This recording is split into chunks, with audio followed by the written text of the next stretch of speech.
Hi there. So today's posture that I'm going to show you is Upavistha Konasana, a wide angled forward bend. Now today I've gone back to something that I've not done for a while, which was running. I don't know if you know that when you're doing any high impact exercise, you're actually shortening the muscles. And so what yoga does, it helps lengthen all those muscles, and it can actually help you stop yourself from injuring yourself through the high impact exercise. Now this posture in itself will stretch everything, especially after a run or even before a run or after any exercise. Now what we're doing, as well as you can see, we're going to stretch the groin and stretch the inside of the legs here. But we're going to go into a forward bend from here, a forward fold. Now it doesn't matter how far forward you come, you increase this over time. So this can go into what's called a pancake when you lie down flat. I can't achieve that yet, but that's an aim, and that's the great thing about yoga is whatever posture you're doing is right for you at that time, and you shouldn't worry about pushing yourself further than your body wants to go. So as I say, that's a fabulous thing about yoga. As long as you're moving, you're still doing yoga. So this posture, legs as wide as you can comfortably take them, and maybe even a little bit past that. Now we want to try to get onto a sit bone, so you can actually move the fleshy bits of the buttocks, so you're coming on to the sit bones. Now this posture helps elongate the spine, so you're lengthening and strengthening the spine, which helps with lower back problems. One of the most common problems that I hear about in yoga is lower back problems and tight hips and sciatic nerve pain.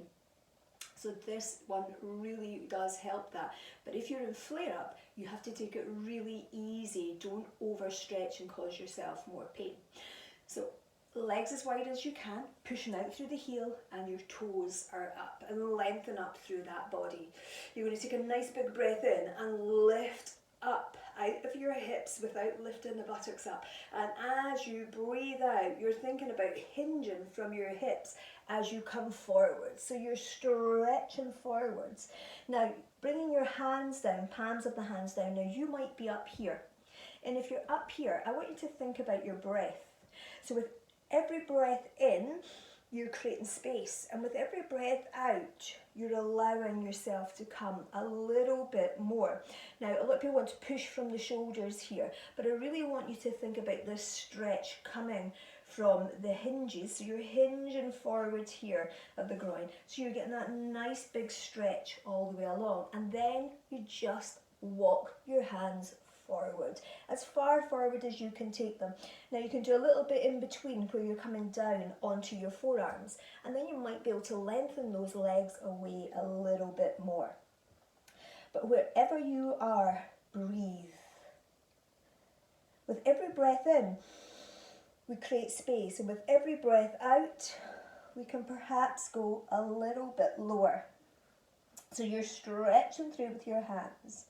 Now we can add a little bit into this. You can come onto your fingertips and walk your fingertips round to one side, lifting the hand up and over. Then a little twist of the body. Taking a nice big breath in as you breathe out. You let that body surrender down towards the leg. Now if you've got tight shoulders, the tendency is to start to hunch and push with the shoulders. Shoulders are rounded and down.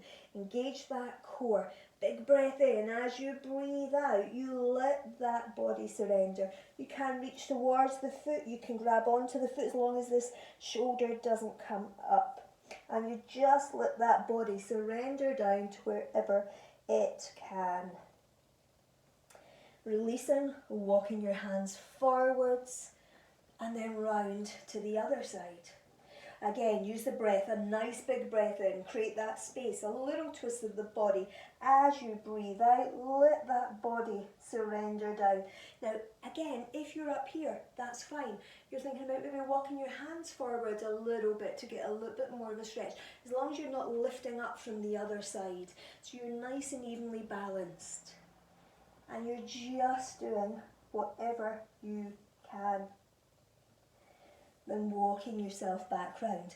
Now once you've done that stretch, you might find that you'll be able to come a little bit further. You might be able to open those legs a little bit wider. Coming onto your sit bones again. Nice big breath in. As you breathe out, let yourself come down to wherever you can. And you can just reach forwards, one hand, then the other, one hand, then the other. What you can also do here is you can put some cushions underneath you. So I've got this bolster here. So you can have a cushion and you can just be on to the cushion. So you're still getting the stretch, but it's not quite so intense. And then over time, if you stack a couple of cushions, you can take one away, or you can roll that cushion a little bit further forward, and then you've got a little bit more of a stretch, till eventually you can pop the cushion to the side and you can start to allow the body to come down. To come out, walk your fingers back up nice and slowly until you come up in to that seated position. Now from here you should have felt a good old stretch into the legs, into the hips. As I say, lengthening and strengthening the spinal cord is such an important thing to do to help with any lower back pain. So hopefully you've enjoyed that one today. Let me know. A little final thing is your legs can be in a little bit as well, and then you can just be here. It doesn't matter where you are, as long as you are stretching and moving. Let me know your thoughts and I'll see you all again. Thank you, bye.